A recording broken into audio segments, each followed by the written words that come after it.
दोस्तों आज हम बात करेंगे इलेक्ट्रॉन, प्रोटॉन, न्यूट्रॉन पे। इलेक्ट्रॉन को स्मॉल ई से डिनोट करते हैं, प्रोटॉन को स्मॉल पी से डिनोट करते हैं और न्यूट्रॉन को स्मॉल एन से। इलेक्ट्रॉन जो है एक ऋणावेशित कण होता है, प्रोटॉन जो है एक धनावेशित कण है, तब जबकि न्यूट्रॉन जो है उदासीन कण है। इलेक्ट्रॉन का खोज जो है जे थॉमसन साहब ने किया था, तब जबकि प्रोटॉन को सबसे पहले गोल्डस्टीन साहब ने 1886 ईस्वी में आइडेंटिफाई किया था, लेकिन इस कण का नाम प्रोटॉन रदरफोर्ड साहब ने 1920 ईस्वी में रखा। न्यूट्रॉन का खोज जेम्स चैडविक साहब ने किया था।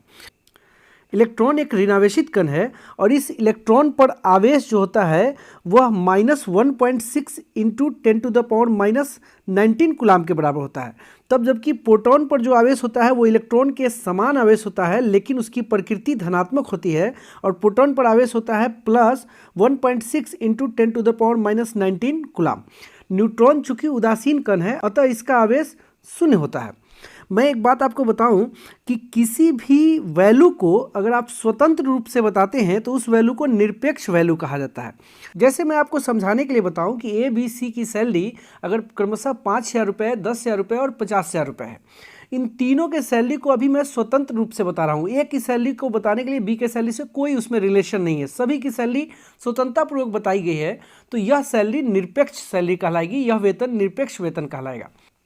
लेकिन अगर तीनों के सैलरी को हम आपस में कंपेयर करेंगे, तीनों के सैलरी को आपस में तुलना करेंगे, रिलेट करेंगे, एक दूसरे के अपेक्षा में सैलरी निकालेंगे तो उसे अपेक्षिक सैलरी या रिलेटिव सैलरी कहा जाएगा। और अपेक्षिक सैलरी निकालने के लिए तीनों के सैलरी में जो हाईएस्ट कॉमन फैक्टर होगा उससे हम तीनों में डिवाइड करेंगे, तीनों में भाग करेंगे और उसके बाद जो एक सिंपल रेशियो बचेगा तीनों का, वही जो है इन तीनों का अपेक्षिक सैलरी कहलाएगा। एक चीज़ और आप देखेंगे कि वास्तव में जो इन तीनों का सैलरी है वो निरपेक्ष सैलरी है। उसमें आप देखेंगे कि मैंने रुपया भी लिखा है, लेकिन अपेक्षिक सैलरी में रुपया लिखा नहीं है, क्योंकि अपेक्षिक सैलरी एक सैलरी का एक सरल अनुपात है।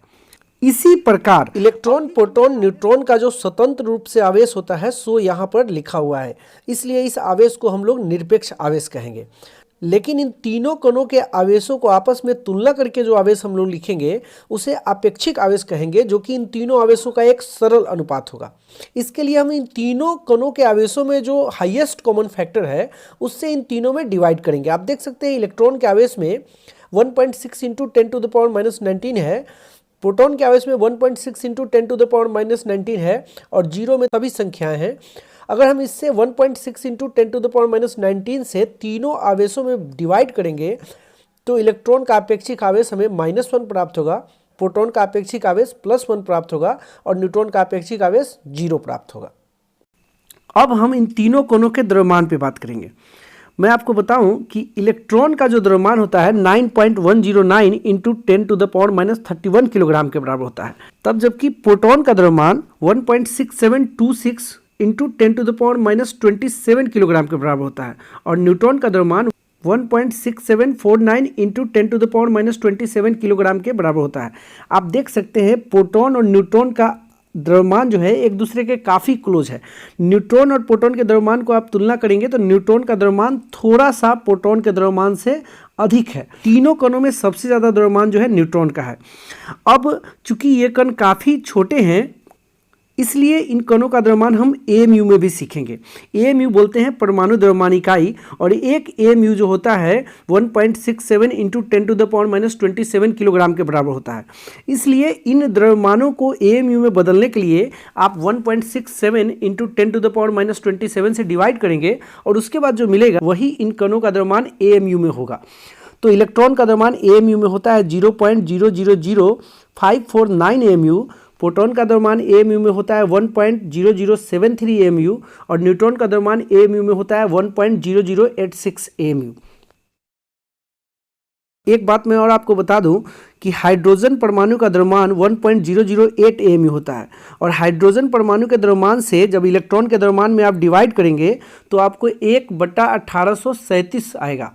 यही कारण है कि इलेक्ट्रॉन के द्रव्यमान को हाइड्रोजन परमाणु के द्रव्यमान के 1837वें भाग के बराबर भी माना जाता है। यह इन तीनों कणों का स्वतंत्रतापूर्वक लिखा गया द्रव्यमान है, इसलिए इसे हम लोग निरपेक्ष द्रव्यमान कहेंगे। लेकिन जब तीनों द्रव्यमानों में हम तुलना करेंगे और उसके बाद जो द्रव्यमान प्राप्त होगा उसे अपेक्षिक द्रव्यमान कहेंगे। अब आप देख सकते हैं कि न्यूट्रॉन का द्रव्यमान और प्रोटॉन का द्रव्यमान लगभग बराबर है। तो हम इन तीनों का द्रव्यमान को अपेक्षिक रूप में निकालने के लिए हम 1.6749 इंटू 10⁻⁻27 से ही डिवाइड करेंगे। यहाँ डिवाइड करेंगे तो 1 मिलेगा, यहाँ डिवाइड करेंगे तो 1 मिलेगा, और यहाँ डिवाइड करेंगे तो 0.000546 मिलेगा। और इसको हम लोग सुविधा के लिए 0 मान लेंगे, क्योंकि अपेक्षिक द्रव्यमान निकालने का मकसद ही है कि द्रव्यमान को एक सरल रूप में व्यक्त किया जाए। तो इस प्रकार इलेक्ट्रॉन का अपेक्षिक द्रव्यमान 0 हो गया, प्रोटॉन का अपेक्षिक द्रव्यमान 1 हो गया और न्यूट्रॉन का अपेक्षिक द्रव्यमान 1 हो गया। अब हम इन कणों का संकेत एक बार फिर लिखेंगे, लेकिन इस बार हम इनका संकेत इनके आपेक्षिक आवेश और आपेक्षिक द्रव्यमान के साथ लिखेंगे। इलेक्ट्रॉन का आपेक्षिक आवेश -1 होता है और इसका आपेक्षिक द्रव्यमान 0 होता है। उसी तरह से प्रोटॉन का आपेक्षिक आवेश +1 और इसका आपेक्षिक द्रव्यमान 1 होता है, और न्यूट्रॉन का आपेक्षिक आवेश 0 होता है और इसका आपेक्षिक द्रव्यमान 1 होता है। तो दोस्तों, इस वीडियो में हमने आपको इलेक्ट्रॉन, प्रोटॉन, न्यूट्रॉन को कंपेयर करके बताया। फिर मिलेंगे अगले वीडियो में किसी नए टॉपिक के साथ। तब तक के लिए जय हिंद।